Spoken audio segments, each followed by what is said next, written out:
Hello. Good morning, everybody. We are here with Pamela Ruiz of Inteleos for this new podcast. So, Pamela, can you please introduce yourself and Mhm. your organization? Thank you. Sure. Thank you, Claudio. So I'm Pamela Ruiz. I am the Chief Business Development Officer at Inteleos. We are a nonprofit organization that has been around for about 50 years. We are an imaging certifier, educator, and we've been doing a lot more global work probably in the last 10 years or so. But we are the regulator for sonography in the United States and most of Canada. And our mission really is just to ensure that clinicians know what they're doing, particularly around imaging. Very good. So, uh, about your organization, Mm. the way you work in this sector with organizations that are for profit corporation. Mhm. So, from your point of view, when an NGO leads a corporate partnership conversation with, we share your values, they've already lost the room. Why is that such a costly mistake? And what should they be saying instead when an NGO engage with a for-profit corporation? I think it's less about what you say and more about how you listen and the questions that you ask. Um, any entity that you engage, whether it's a for-profit corporation or a nonprofit or a partner or a vendor or a distribution partner, whatever it may be, really understanding what their strategic goals and needs are. And once you have a really good understanding of where they're trying to go, whether it's revenue or market penetration or whatever it may be, you're able to then ask questions and then say, all right, so I understand where you're trying to go. I think this thing that we do over here might be able to help you in this way. We want to help you get to your goals. And here's how we can help you do that. So I think that's a really important lens when engaging with any organization, nonprofit or for profit. Now, a corporation, a for-profit, has two core goals. One is to make money, and the other one is to save money.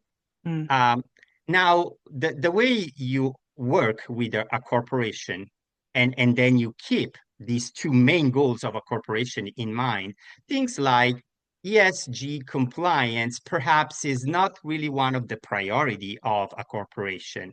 And even CSR maybe. So that is something that will surprise or could surprise a lot of people Mm. watching this podcast. Walk us through the hierarchy.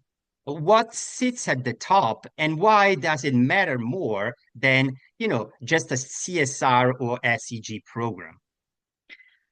I mean, at the end of the day, and I'm sure this is not a surprise to anybody, at the end of the day, organizations, particularly for-profit corporations, they need to be able to make the revenue to be able to continue. And even nonprofits. I mean, there needs to be some level of revenue generation in some way, shape, or form in order to continue to put money back into the mission. And so that's the same for corporations. So the top thing is going to be the revenue driving. It's got to be, what is the market access and penetration? What's our scaling? What's our growth? Um, Understanding sort of the regulatory landscape in different places, particularly for global expansion, is important depending on what the products are or the services that a company may be trying to serve or export. The type of data that's required and the understanding of the other players in the field, the market makers, what's really happening within the ecosystem in order to make that market penetration, the relationships needed, the introductions, the way to move forward without messing it up, whether it's a cultural knowledge or language or anything like that, really having a deep understanding of the how business is conducted in different places is very, very important. So I would say in terms of the hierarchy, that's really very, those are the big things for corporations, for profits.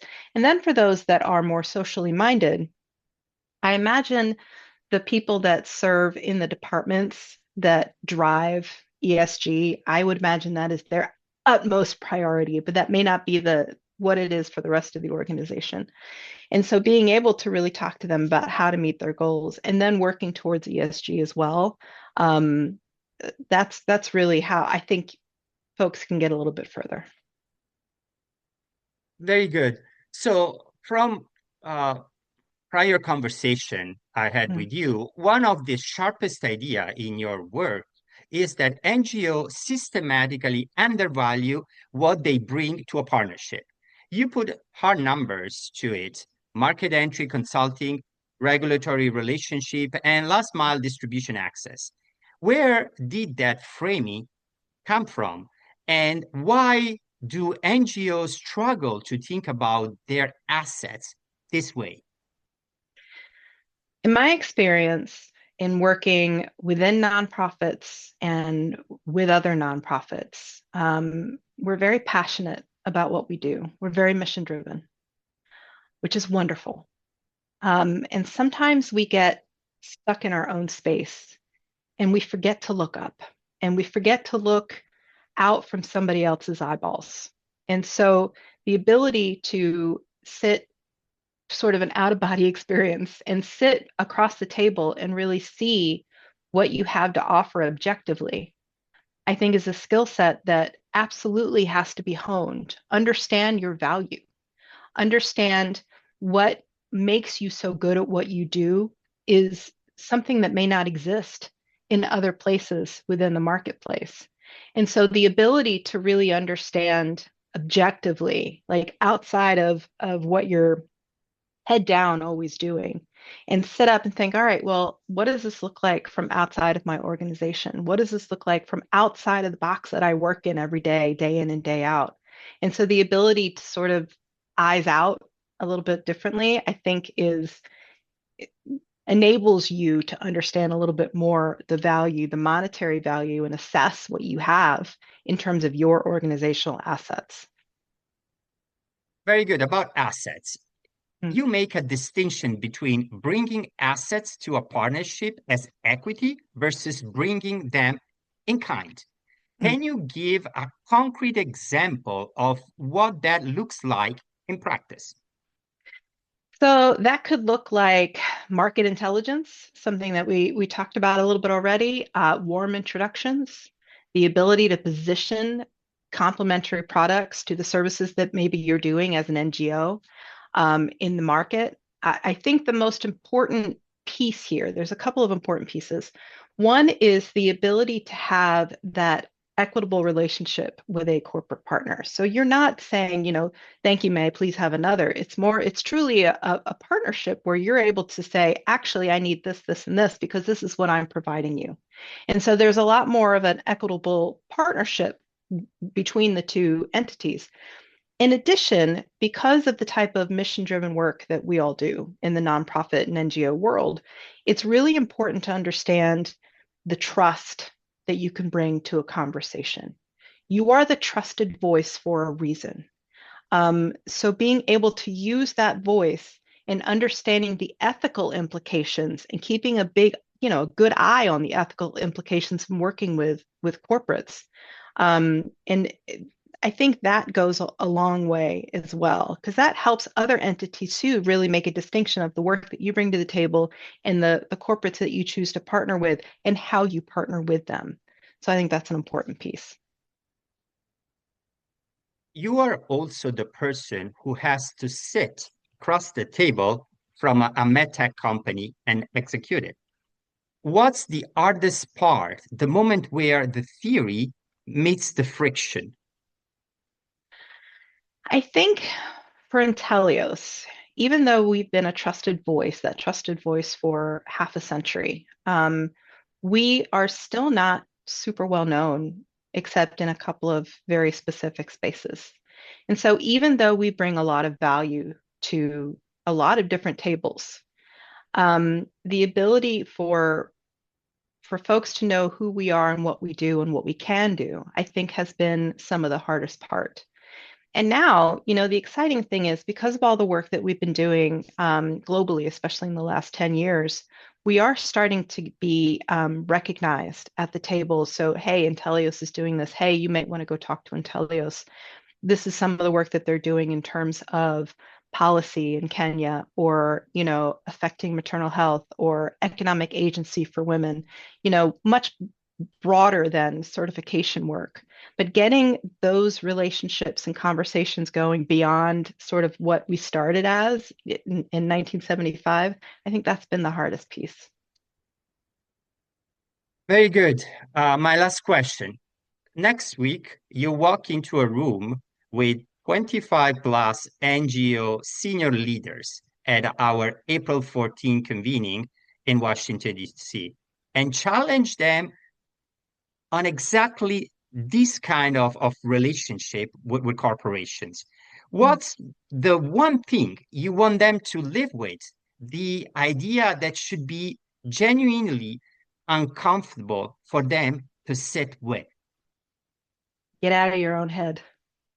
Get out of your own head. Get out of your own eyeballs. I think don't pitch. Um, Forget about the mentality, at least for a moment, of writing grants to match a proposal, to write a proposal to get a grant, and to think about a little bit more objectively from whoever you may be sitting across the table from about them. Get them talking. People love to talk about themselves. They love to talk about their organizations. So ask questions, be curious, and really understand what they're driving at, what's important, and do more listening than talking, and really enter a partnership that makes sense for the both of you equitably. And I think that sort of shift in thinking could lead to just a different business model and different ways of moving forward, especially with the funding landscape the way that it is these days. Yes, indeed. Pamela, is there anything else that you would like to consider for this podcast that I haven't mentioned in the questions? Remember, the audience are NGO leaders and practitioners who are experiencing a very difficult time because of the environment. Um, I'll share that I'm really excited. I'm really excited actually to be in a room of practitioners and professionals and, mission-driven folks. And I'm excited to listen and to really understand and think through and to ask curious questions. And I think when you get folks of that caliber in a room together, that starts happening all around the table and all around the room, and the learning that happens from one another. Those are my favorite kinds of rooms where there's the ability to learn, actively learn from each other. And I'm excited because I think that's exactly what this event has shaped up to be. Great. Pamela, thank you so much for those precious insights, and I look forward to see you in person on April 14th.